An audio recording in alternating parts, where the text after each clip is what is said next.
The Red-Headed League by Sir Arthur Conan Doyle. I had called upon my friend Mr. Sherlock Holmes one day in the autumn of last year and found him in deep conversation with a very stout, florid-faced, elderly gentleman with fiery red hair.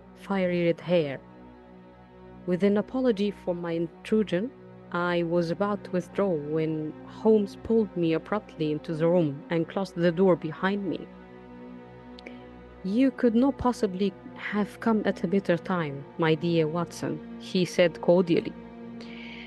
"I was afraid that you were engaged." "So I am, very much so." "Then I can wait in the next room." "Not at all.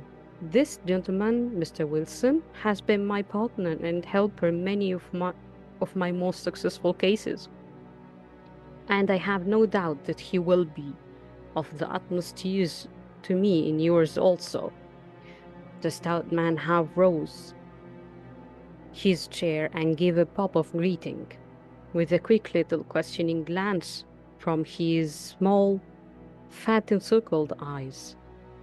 "Try the settee," said Holmes, relapsing into his armchair and putting his fingertips together as was his custom when in judicial moods. "I know, my dear Watson, that you share my love of all that is bizarre and outside the conventions and humdrum routine of everyday life. You have shown your relish for it by the enthusiasm which has prompted you to chronicle, and if you will excuse me saying so, somewhat embellish so many of my own little adventures. Your cases have indeed been of the greatest interest to me," I observed. "You will remember that I remarked the other day, just before we went into the very simple problem presented by Miss Mary Sutherland, that for strange effects and extraordinary combinations we must go to life itself, which is always far more daring than any effort of the imagination. A proposition which I took the liberty of doubting." "You did, Doctor, but none the less you must come round to my view, for otherwise I shall keep on piling fact upon fact on you until your reason breaks down under them and acknowledges me to be right. Now, Mr. James Wilson here has been good enough to call upon me this morning and to begin a narrative which promises to be one of the most singular which I have listened to for some time. You have heard me remark that the strangest and most unique things are very often connected not with the larger but with the smaller crimes, and occasionally, indeed, where there room for doubt whether any positive crime has been committed. As far as I have heard, it is impossible for me to say whether the present case is an instance of crime or not, but the course of events is certainly amongst the most singular that I have ever listened to. Perhaps, Mr. Watson, you would have the greatest kindness to recommence your narrative. I ask you not merely because my friend Dr. Watson has not heard the opening part, but also because the peculiar nature of the story makes me anxious to have every possible detail from your lips.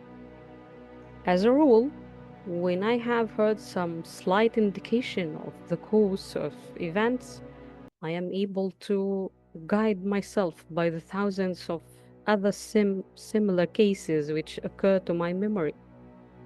In the present instance, I am forced to admit that the facts are to the best of my belief, unique."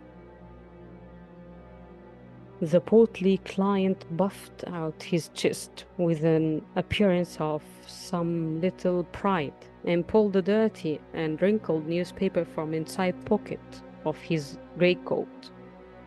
As he glanced down the advertisements column with his head thrust forward and the paper flattened out upon his knee, I took a good look at the man and endeavored, after the fashion of my companion, to read the indications which might be presented by his dress or appearance. I did not gain very much, however, by my inspection. Our visitor bore every mark of being an average, commonplace British tradesman, obese, pompous, and slow. He wore rather baggy grey shepherd's check trousers, a not over clean black frock coat, unbuttoned in the front, and a drab waistcoat with a heavy brassy Albert chain, and a square pierced bit of metal dangling down as an ornament, a frayed top hat, and a faded brown overcoat with a wrinkled velvet collar lay upon a chair beside him. Altogether, look as I would, there was nothing remarkable about the man save his blazing red head and the expression of extreme chagrin and discontent upon his features. Sherlock Holmes's quick eye took in my occupation, and he shook his head with a smile as he noticed my questioning glances. Beyond the obvious facts that he has at some time done manual labor, that he takes snuff, that he is a Freemason, that he has been in China, and that he has done a considerable amount of writing lately, I had deduced nothing else. Mr. James Wilson started up in his chair, with his forefinger upon the paper, but his eyes upon my companion. "How, in the name of God, Fortune, did you know all that, Mr. Holmes?" he asked. "How did you know, for example, that I did manual labor? It's as true as gospel, for I began as a ship's carpenter. Your hands, my dear sir. Your right hand is quite a size larger than your left. You have worked with it, and the muscles are more developed." "Well, the snuff then, and the Freemasonry? I won't insult your intelligence by telling you how I read that, especially as rather against the strict rules of your order. You use an arc and compass, Crispin." "Ah, of course. I forget that. But the writing. What else can be indicated by that right cuff, so very shiny for 5 inches, and the left one with the smooth patch near the elbow where you rested upon the desk?" "Well, but China? The fish that you have tattooed immediately above your right wrist could only have been done in China. I have made a small study of tattoo marks and have even contributed to the literature of the subject. That trick of staining the fish's scales of a delicate pink is quite peculiar to China. When in addition I see a Chinese coin hanging from your watch chain, the matter becomes even more simple." Mr. James Wilson laughed heavily. "Well, I never," said he. "I thought at first that you had done something clever, but I see that there was nothing in it after all." "I begin to think, Watson," said Holmes, "that I make a mistake in explaining omni ingetum pro magnifico. You know, my poor little reputation, such as it is, will suffer shipwreck if I am so candid. Can you not find the advertisement, Mr. Wilson?" Yes, I have got it now, he answered with his thick red finger planted halfway down the column. Here it is. This is what began it all.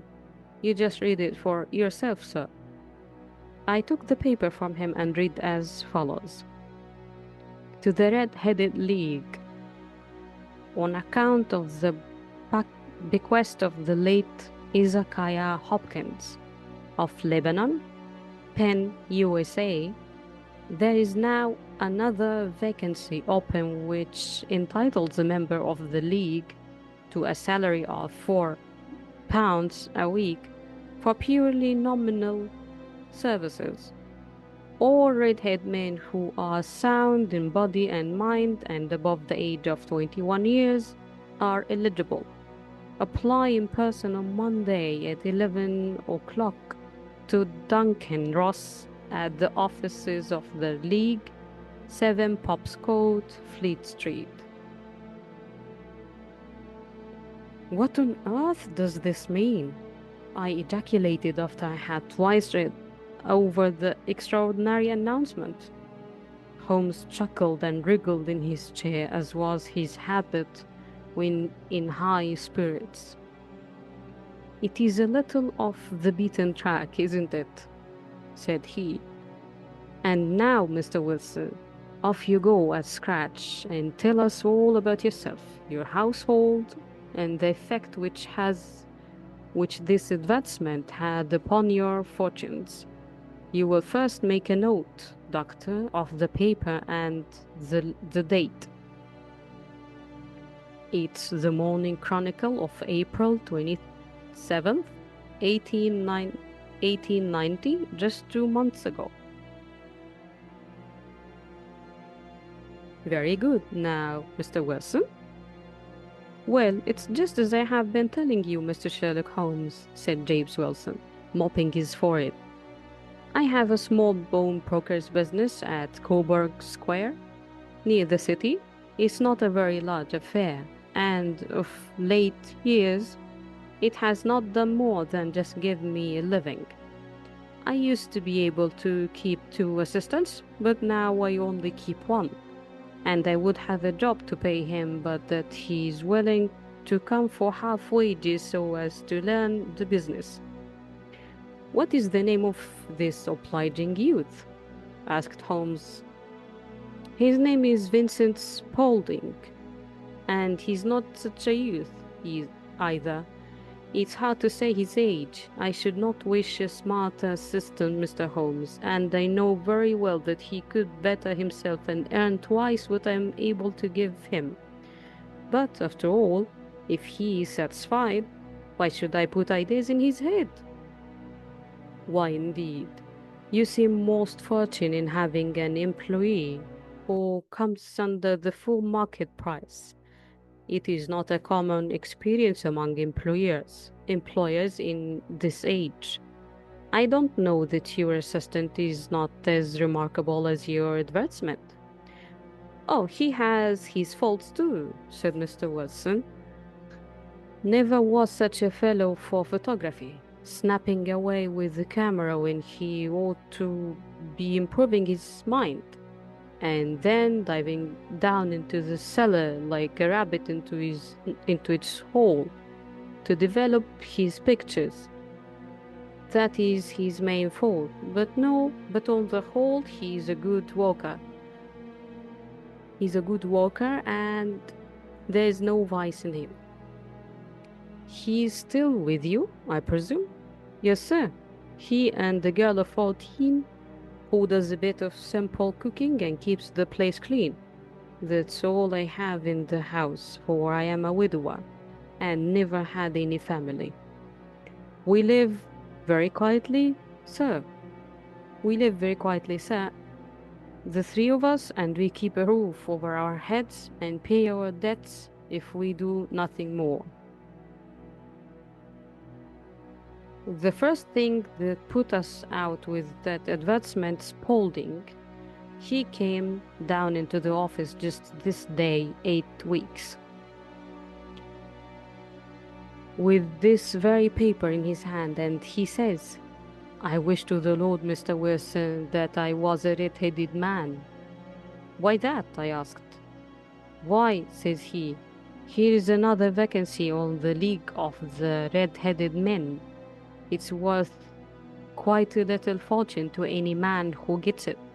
And I understand that there are more vacancies than there are men, so that the trustees are at their wits' end what to do with the money. If my hair would only change color, here is a nice little crib all ready for me to step into. Why, what is it then? I asked. You see, Mr. Holmes, I am a very stay-at-home man, and as my business came to me instead of my having to go to it, I was often weeks on end without putting my foot over the doormat. In that way, I did not know much of what was going on outside, and I was always glad of a bit of news.